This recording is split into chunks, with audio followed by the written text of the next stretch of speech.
Welcome back. Well, here's two words we haven't heard in a while now: Keystone Pipeline. But now Republicans on Capitol Hill once again pushing President Obama to approve expanding the pipeline. It was in the news a while ago. Remember, it carries crude oil from Canada refineries to the Gulf of Mexico. WENY TV Washington correspondent Ted Fiorliso has the latest.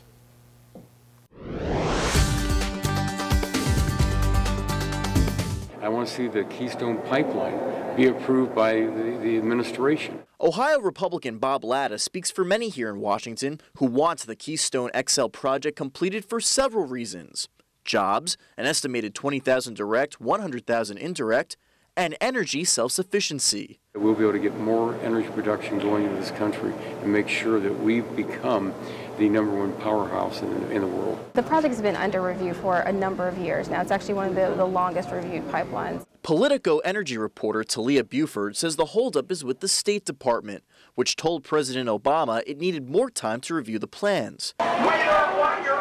One of the sticking points, which many people protested, was the pipeline's planned route through an environmentally sensitive part of Nebraska called the Sandhills. They wanted to say, hey, let's look at this, help us reroute this around these areas, and then we can approve it and we'll be happy with this route. Just last week, Nebraska's governor approved the new route, but now there's a new hurdle.